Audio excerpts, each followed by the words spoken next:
Good morning mga ka-Perch fam.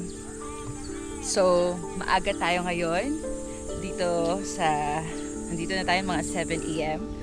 So, nandito ako ngayon sa Perch at Highland Park, Antipolo. Ang sarap dito guys. Ganito ka-fresh ang morning. Ang lamig ng simoy ng hangin. Tapos, ang linis ng paligid. And you know what? Wala kang ibang maririnig kundi yung huni ng mga ibon. So ako kasi morning person ako. So kaya maaga ako nagigising. Kahit walang tilaok na manok. And pag naglalakad ka dito, maririnig mo dito yung kaluskus ng dahon habang tinatangay siya ng mga hangin. And sarili mong paghinga, rinig na rinig mo. It's the kind of silence that heals you. The kind that makes you feel safe. So, grabe talaga yung pakiramdam dito. Alam niyo, tuwing umaga, iba yung peace na nabibigay ng lugar na to. Every time na I walk here, parang ang lapit-lapit ko kay Lord. Yung tipong kahit hindi ka magsalita, ng malakas, naririnig niya. Parang naglalakad kayo magkasabay, and you find yourself saying na, "Thank you, Lord. Thank you for another day. Thank you sa mga blessings na dumarating kahit hindi ko hinihingi. Thank you sa mga challenges kasi doon ako natututo. Thank you sa buhay." And alam nyo guys, ang ganda talaga dito sa Perch kasi sobrang elevated ang lugar. Parang nasa tuktukan ng mundo. Kita mo na yung bundok, yung ulap, yung langit, parang buong paligid. Ginawa siya para i-remind ka na si Lord laging kasama mo. Kahit gaano kakabisi mo, kahit gaano kabigat ang dinadala mo sa puso mo, pag andito ka, gumagaan lahat. And napapaisip ako what if kung ganito ang simula ng bawat araw mo?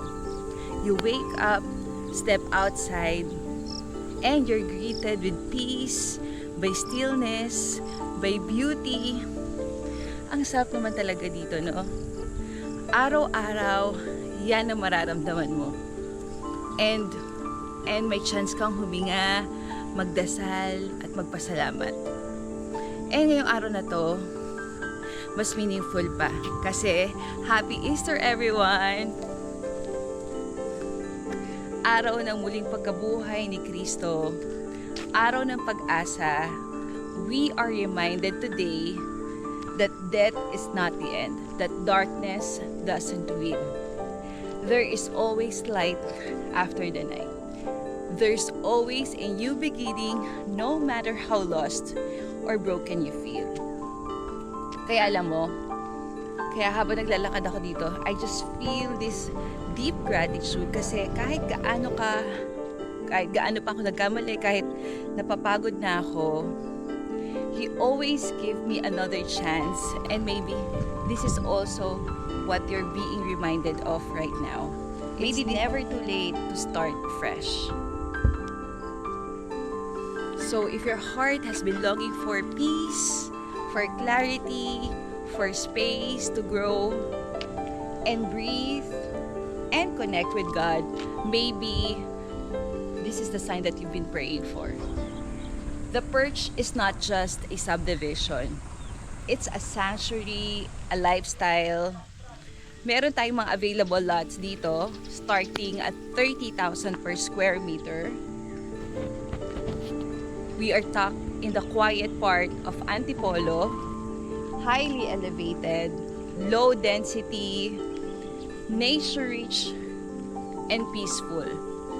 Perfect talaga to for slow living, purposeful living, and grateful living. Imagine building your home here, a home where your morning starts with prayer, hindi traffic, di ba? Where your kids can play freely, yung mga apo ninyo, where your soul can rest, where your dreams can breathe. Gusto mong maranasan to, message me. Let's schedule a visit. mas maganda ganito kaaga para nakikita mo yung ganda ng nature sa gantong kaaga dito sa Perch. And who knows, baka ito na yung lugar na pinagdadasal mo.